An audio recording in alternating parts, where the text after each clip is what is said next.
This is 2007. And it was the most ironic thing. I should have never been in prison for what I was in prison for. Right. But long story short, when I did get out, he stayed in contact. He kept writing me these thick old letters. I still got a bunch of them too. It's crazy. But just explaining business and,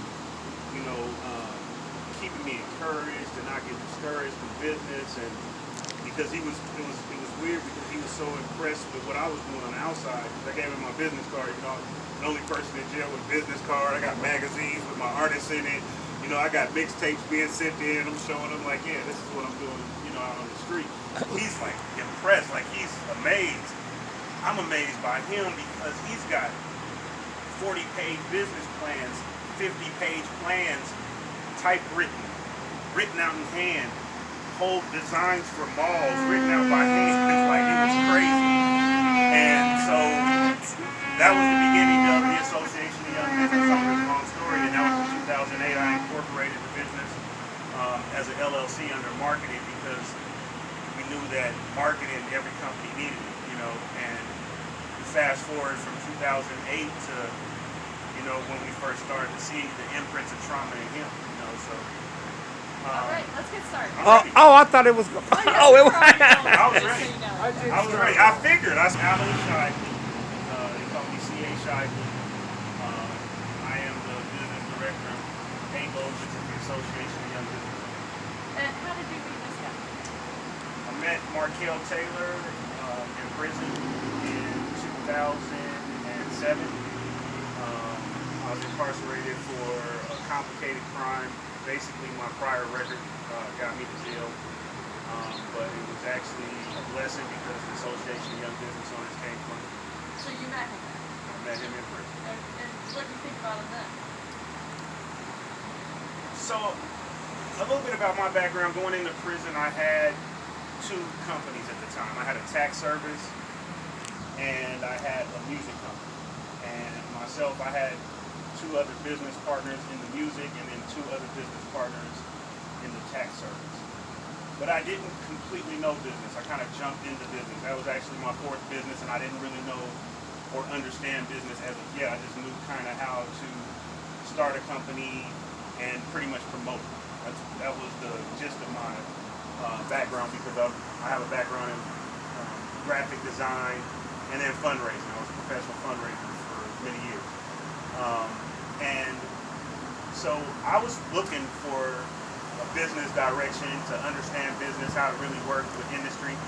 And I would ask probably ask about 50 people about business and, hey, what direction should I go in? And, how do I learn more about actual industry? And I say probably about 40 of those people. I know my number is 40, but that seriously is what's sticking out is about 40 of those people out of the 50 all answered that I should talk to a guy named Markel or a guy named Taylor Bay. And that Taylor Bay is attribute for the Moorish Science Temple of America, which also I am myself, Shively Ill, because we are students of the Moorish Science Temple under Clarence Moses Hill. But ironically, I'm in a camp at the time because I had worked my way down. Like I said, I wasn't supposed to be there. I had kids by the time I was working, so I wasn't really even supposed to go to prison. But my record got me there. I did a lot of dumb things when I was younger. But ironically, Markel came through that prison and was going to another prison because the prison that I was in, it's a camp, like I say. So he was going to another camp, and that camp is a layover. The one I was at was a layover for the next camp he was headed to. You're only supposed to be there for 3 days. Long story short, Markel ended up being there for 2 weeks. And the first couple of days we were kind of standoffish because he had his business ventures and he already was who he was, and I had the same. And so it was like people were telling us about each other, and so it's kind of like a standoff at first. And we met in the yard, and I brought out all my stuff that I was doing on the street, and he brought out all the plans and stuff written up in typewriter, handwritten drawings of malls, investment firms, real estate firms, you name it. And so he just kind of took me under his wing for those 2 weeks, and we really just bonded. And then when he left, he just started writing me these long letters, like 20 pages, 30 pages, 40 pages. See, there's that 40 again. Okay, so And that's how that's how the association was built. at that time, did you guys even know anything about TBI and how? None of it. I thought he was a genius. That's what I'm trying to get you to understand. I was looking for a business mentor, and those letters made me believe that he was a complete genius. Do you ever see the TBI in him? Well, this is the second part I of the just story. love to ask questions. I'm glad you asked that. So when he came home in 2012, immediately I had been working. I got myself together. I have my kids, so they've always been my angel. Christiana is my daughter; she's 13 now, and my son Corey, 16. So 2012, you subtract and do the math. They were still babies, so they really kept me grounded. And I shared them also with Markel, and that was a lot of the part. The reason why I bring them up is because when he came home, as he makes public, I had to teach him how to use a cell phone. Not just a cell phone, I had to teach him how to use a flip phone first. But I taught him how to use a cell phone, smartphone from my smartphone. And then I had to teach him how to email. I had to teach him how to grocery shop. He thought we were stealing the first time. I went to the grocery store and did self-checkout. These are all true stories. Yeah. But where I saw the TBI, it's not so much that, because I feel like that was more of a Rip Van Winkle effect. When you lock somebody up and incarcerate them for that many years, without any attachment to society, they have automatic detachment from society. And that's where my advocacy began, because I saw so many people around me who were already like that before Markel. But Markel's investment of time in me for business and being my mentor made me want to be there for him no matter what. But the TBIs and the trauma started to become prevalent when I would have to tell him things 3 or 4 times that I just told him. And I myself have TBI injuries myself, and wasn't even taking that serious until Markel's injuries for me to look at it seriously within myself. I got my jaws broken when I was 16 years old. 2 grown men stomped me out for like 10 minutes, and my sister pushed me down a baby stroller, steps in a baby stroller when I was just 2 years old, and I still got the scar on my forehead to prove it. And so I didn't realize these things in myself, so I was really, really short-tempered and snappy. So I found myself being agitated with him like my kids. And so I would talk to him like my kids. I said, "What's wrong with you, man? You acting like my kid. Hey, man, you got to get your life together. Man, you're a grown man. You're older than me, bro. These are things that you need to know. You should be knowing these things." And those were the first signs. And it was like an epiphany when he told me about the research, and they had diagnosed him, with all this. And I really started reading about Kim Gorgon's and the research that she did in sports first, and then how she was now pledging her research behind the criminal justice system. It was amazing to me. So I felt like the one thing that I had been studying, which is the digital landscape of the internet, not just the internet, but the actual workings of the internet. I'm in school for my associates in IT right now. So I've learned a lot about digital, but then also I used to promote with a music company, my first company, which was a music company, and that was Hustle and Flow Music Group, and we had videos with Snoop Dogg, Bun B, D40, many artists. I don't go on that tangent, but I learned the inner workings of internet promotions through that. Yeah. And this is all while he's incarcerated, while I'm building this knowledge. But he came to me and said that, first and foremost, let's start that marketing company. So the one thing that we knew was marketing. So that's what we did. We put a face to Rebuild Your Mind. What is Rebuild Your Mind? So let me explain. He called me. That's exactly what I was about to say. He called me and said, "Hey, bro, this research is amazing.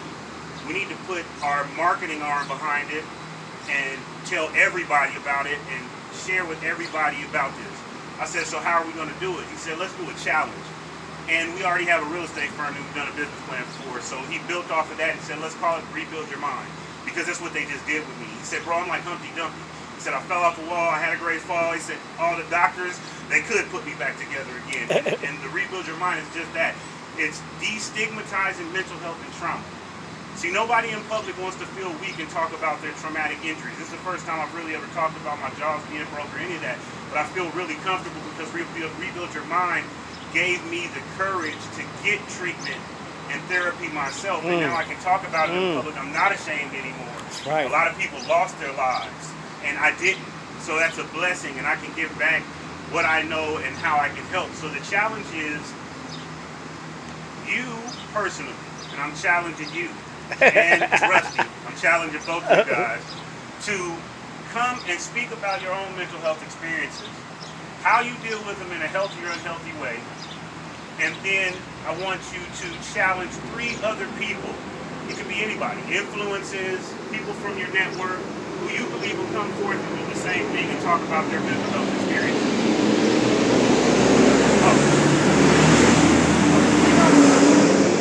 I got it. Could you tell me one more time? Give me that. That all goes to edit, I know. Don't use myself or Rusty because we're never seen, but just say you could look at the camera and say, I challenge you to do this. Okay. Try to make it. I got 10 you. seconds or less. I got you.